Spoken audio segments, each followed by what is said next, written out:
செய்தி கதம்பம்.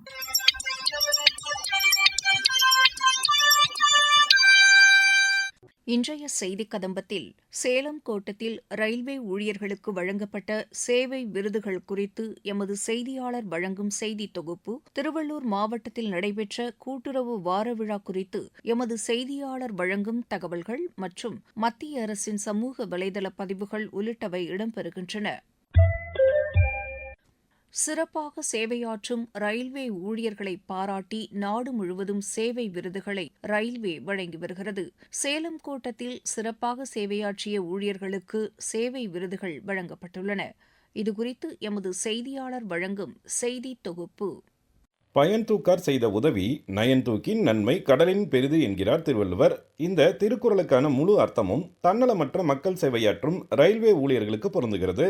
உலகின் அதிக எண்ணிக்கையிலான ஊழியர்களை தன்னகத்தே கொண்டுள்ள இந்திய ரயில்வே துறை நாள்தோறும் கோடிக்கணக்கான பொதுமக்களின் பயண தேவையை பூர்த்தி செய்கிறது.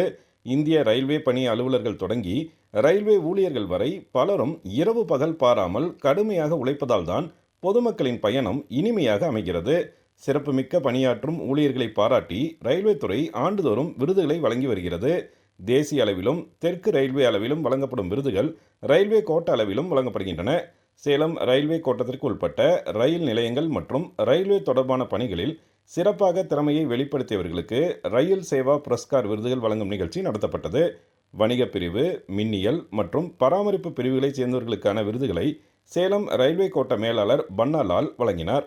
இதில் கடந்த 2025ஆம் ஆண்டு ஒடிசா மாநில பயணத்தின் போது தீவிர போக்குவரத்து மிகுந்த வழித்தடத்தில் பழுதடைந்த ரயில் என்ஜினை அங்கேயே தங்கியிருந்து பழுதை சரி செய்த இளநிலை பொறியாளர் அர்ஜுன், சவால் நிறைந்த பகுதியில் 670 மீட்டர் தூரத்திற்கு ரயில் நடைமேடையை உருவாக்கிய முதுநிலை பொறியாளர் சிவப்பிரியா, மங்களூர் முதல் ஈரோடு வரை கடந்த 33 வருடங்களாக சிறப்பாக பணியாற்றி வரும் தூய்மை பணியாளர் சாவித்ரி உள்ளிட்ட 27 சாதனையாளர்களுக்கு விருதுகள் வழங்கப்பட்டன.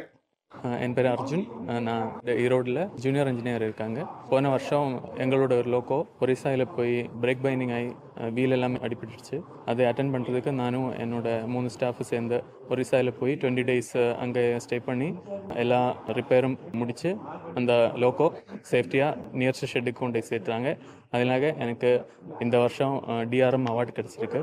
அவார்டு கிடச்சதில் எனக்கு ரொம்ப சந்தோஷமாக இருக்குது. நம்மளோட ஒர்க்கு எப்படி ரயில்வே ரெக்கக்னைஸ் பண்ணுறதுக்கு எங்களுக்கு ஒரு இன்ஸ்பிரேஷன் தான் இந்த அவார்டு. ஃபர்ஸ்ட் ஆஃப் ஆல் நமக்கு அங்கே மெட்டீரியல்ஸோட ஷார்ட்டேஜ் இருக்குது. ஸோ ஓப்பன் லைனில் நமக்கு வெல்டிங் ஜாப்ஸ், கிரைண்டிங் ஜாப்ஸ் அந்த மாதிரி வேலையெல்லாம் நம்ம ஷெட்டில் பார்க்குற மாதிரி நமக்கு ஓப்பன் லைனில் பார்க்க முடியாது.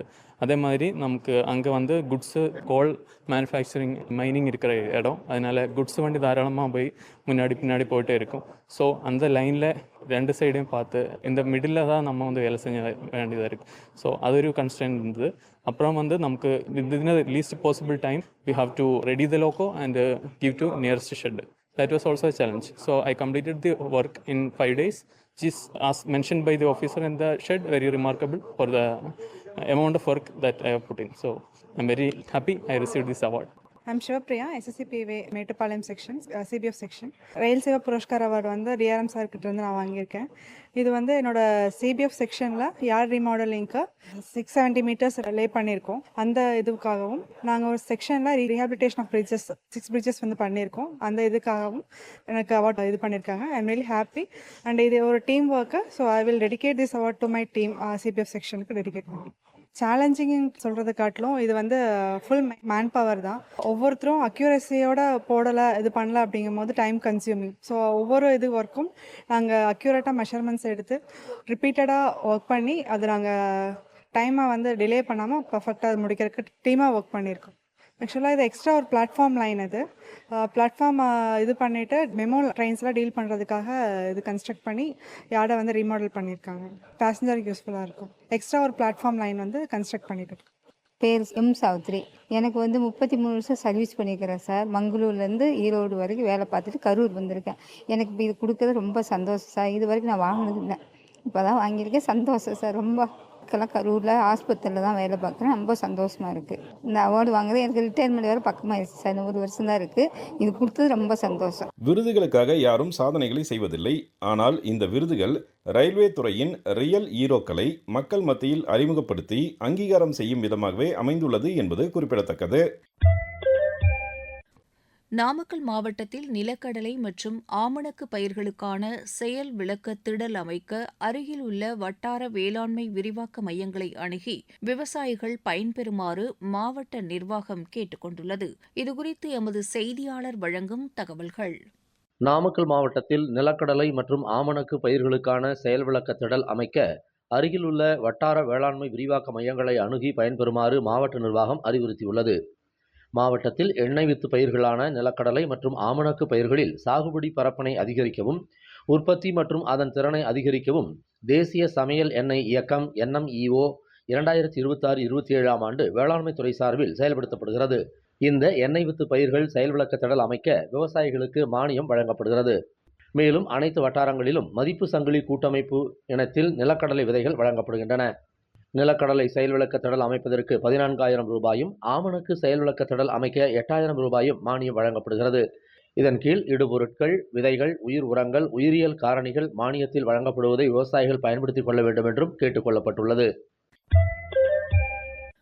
நாடு முழுவதும் வரும் 6ஆம் தேதி வரை கூட்டுறவு வார விழா கொண்டாடப்படுகிறது. இதன் ஒரு பகுதியாக திருவள்ளூர் மாவட்டத்தில் நடைபெற்ற கூட்டுறவு வார விழாவில் ஏராளமான விவசாயிகள் பங்கேற்று பயனடைந்தனர். இதுகுறித்து எமது செய்தியாளர் வழங்கும் தகவல்கள். மத்திய அரசின் கூட்டுறவு அமைச்சகம் நிறுவப்பட்டு 5 ஆண்டுகள் நிறைவடைந்ததை முன்னிட்டு நாடு முழுவதும் கடந்த 29ஆம் தேதி முதல் வருகிற 6ஆம் தேதி வரை 8 நாட்கள் கூட்டுறவு வார விழா சிறப்பாக கொண்டாடப்பட்டு வருகிறது. அந்த வகையில் திருவள்ளூர் மாவட்டத்தில் பேரம்பாக்கம் தொடக்க வேளாண்மை கூட்டுறவு கடன் சங்க அலுவலகத்தில் இவ்விழாவின் 4ஆம் நாள் கருப்பொருளான தொழில்நுட்பம் மற்றும் டிஜிட்டல் விழிப்புணர்வு நாள் கூட்டுறவு சங்கங்களின் மண்டல இணைப்பதிவாளர் திருமதி ஜெயஸ்ரீ தலைமையில் வேளாண் இயந்திரமாக்கலில் ட்ரோன்களின் பயன்பாடு மற்றும் அண்மை கால முன்னேற்றங்கள் குறித்த கூட்டுறவு விழிப்புணர்வு நிகழ்ச்சியானது நடைபெற்றது. இந்த விழிப்புணர்வு நிகழ்ச்சியில் விவசாயிகளுக்கு ட்ரோன் மூலம் மருந்து தெளித்தல் தொழில்நுட்பம் குறித்த செயல்முறை விளக்கம் செய்து காண்பிக்கப்பட்டது. மேலும் ட்ரோன்களை விவசாயத்திற்கு பயன்படுத்துவது குறித்த சிறப்பு அம்சங்கள் குறித்தும் எடுத்துரைக்கப்பட்டது. இந்த நிகழ்ச்சியில் கூட்டுறவு சங்கங்களின் அலுவலர்கள் மற்றும் விவசாயிகள் ஆர்வமுடன் கலந்து கொண்டு கூட்டுறவு இயக்கத்தின் முக்கியத்துவத்தையும் நவீன தொழில்நுட்ப சேவைகள் குறித்தும் அறிந்து கொண்டனர். மத்திய அரசின் சமூக வலைதள பதிவுகள். பிரதமர் திரு நரேந்திர மோடி தலைமையிலான அரசு அமர்நாத் பயணம் மேற்கொள்ளும் ஒவ்வொரு யாத்ரீகருக்கும் பாதுகாப்பான, மகிழ்ச்சியான, சுமூகமான பயணத்தையும் பல்வேறு வசதிகளுடன் கூடிய தங்குமிடம் மற்றும் சுகாதார சேவைகளையும் வழங்கியுள்ளதாக மத்திய உள்துறை அமைச்சர் திரு அமித் ஷா கூறியுள்ளார். அமர்நாத் பயணம் மேற்கொள்ளும் வழித்தடங்களில் பல அடுக்கு பாதுகாப்பு வழங்கப்பட்டுள்ளதாகவும் திரு அமித் ஷா தெரிவித்துள்ளார். விழிப்புணர்வு, திறமை மற்றும் பொறுப்புடைய மக்கள் பிரதிநிதிகளே நாட்டின் வலுவான ஜனநாயகத்தின் அடித்தளமாக அமைவதாக மக்களவைத் தலைவர் திரு ஓம் பிர்லா கூறியுள்ளார்.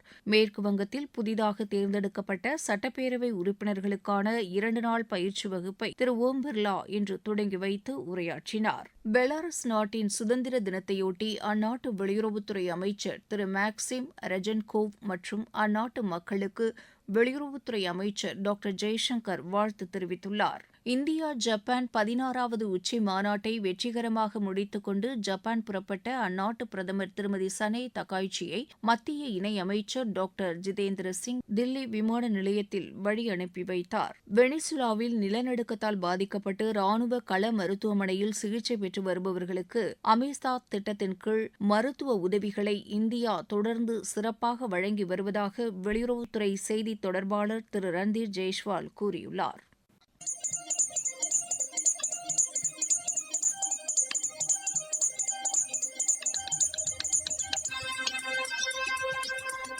இத்துடன் இன்றைய செய்திக் கதம்பம் நிறைவு பெறுகிறது.